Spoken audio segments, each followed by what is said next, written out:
Corona का संकट, corona काल, कोविड काल, कोरोना के समय में नरेंद्र मोदी 48 घंटों से बार बार कोरोना की याद क्यों दिला रहे हैं? आगे क्या करने वाले हैं? क्या 2026 की दुनिया वापस घूम के 2019 में पहुंचने वाली है? क्या कोई बड़ी मुसीबत आने वाली है? 7 साल पहले वायरस वाला लॉकडाउन था जो छूने से फैल रहा था। इस टाइम युद्ध वाला वायरस है। 2026 में असली युद्ध है, असली गोली है, असली बम, असली गोला, असली बारूद है। 7 साल पहले दुनिया कोरोना की वजह से तबाह हुई थी और 7 साल बाद 2026 में दुनिया अमेरिका और ईरान के बीच हो रहे युद्ध के चक्कर में तबाह होने की कगार पर खड़ी है। मोदी इसीलिए बार बार कोरोना काल की याद दिला रहे हैं। युद्ध से पैदा होने वाले खतरे से देश को आगाह कर रहे हैं। दुनिया लगातार अस्थिर परिस्थितियों से गुजर रही है।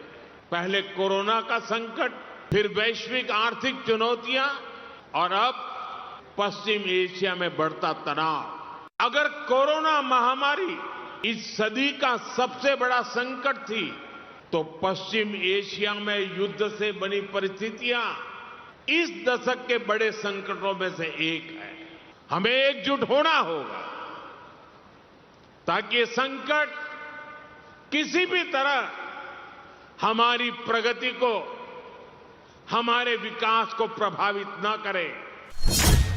नरेंद्र मोदी पिछले 48 घंटों से जिस संकट का जिक्र कर रहे हैं, जिन शब्दों को बार बार रिपीट कर रहे हैं, वो सारे शब्द यानी आर्थिक संकट, शेयर बाजार, विदेश यात्रा, विदेशी मुद्रा, work from home, gold, public transport, Paschim Asia, Hindustan में कई घंटों से लगातार टॉप ट्रेंड कर रहे हैं। आने वाले दिनों में क्या हो सकता है, मोदी इस खतरे को भांप चुके हैं, इसलिए समय रहते ही देश को आगाह कर रहे हैं। और मोदी को ऐसा क्यों करना पड़ा है, यह दुनिया के नक्शे से समझिए। क्योंकि वेस्ट एशिया के वॉर की वजह से कई देशों पर आर्थिक खतरा मंडराने लगा है। स्ट्रेट ऑफ हॉर्मुज बंद होने की वजह से तेल उत्पादन गिरा है और सप्लाई डिसरप्शन से कच्चा तेल 100 से $120 प्लस प्रति बैरल पहुंच गया है, जिससे सबसे ज्यादा प्रभावित वो देश हैं जो तेल के आयात पर निर्भर हैं। थाईलैंड, फिलीपींस, श्रीलंका, पाकिस्तान, बांग्लादेश जैसे देशों में छप्पर फाड़ महंगाई का खतरा है। इन सभी देशों का करंट अकाउंट घाटा बिगड़ना भी तय है। दक्षिण कोरिया और जापान पर महंगाई के साथ साथ ऊर्जा संकट का खतरा है। इन दोनों देशों में इंडस्ट्री और ट्रांसपोर्ट पर असर पड़ने का खतरा है। चीन जैसे देशों का ग्रोथ 5% से घटकर 4.6% के आसपास रहने का खतरा है। इसके अलावा चीन में तेल और फर्टिलाइजर महंगे हो सकते हैं। चाइनीज प्रोडक्ट के एक्सपोर्ट पर असर पड़ सकता है। यूरोप में ऊर्जा संकट बढ़ना तय है। महंगाई होगी और ग्रोथ धीमी रहेगी।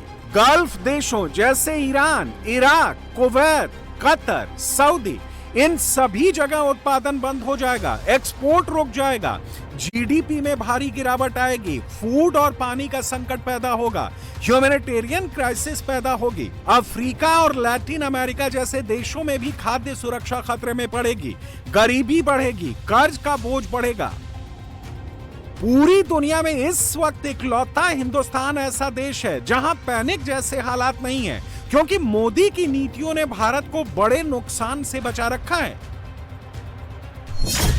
भारत के पास इस वक्त भी 60 दिनों का कच्चा तेल मौजूद है, 60 दिनों की एलएनजी और 45 दिनों का एलपीजी भंडार भी उपलब्ध है।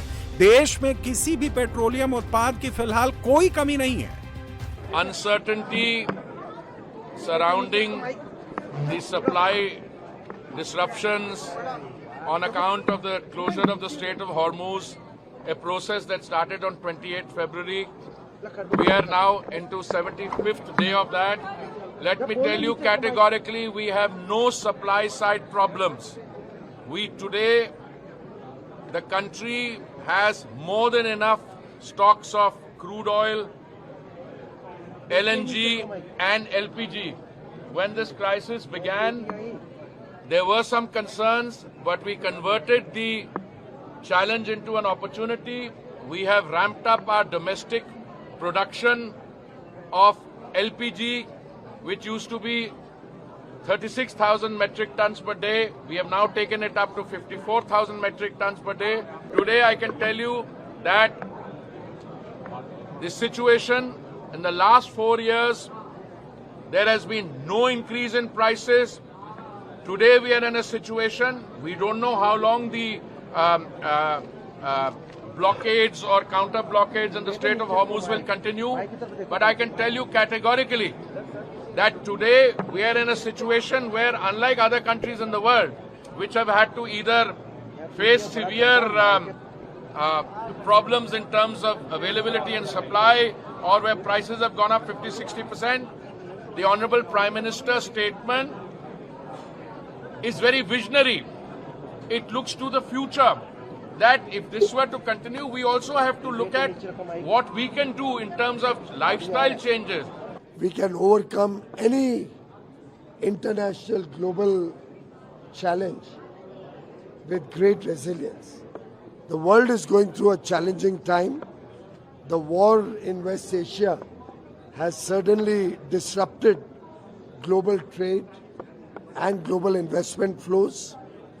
And in these trying times, India has a great opportunity to outshine others.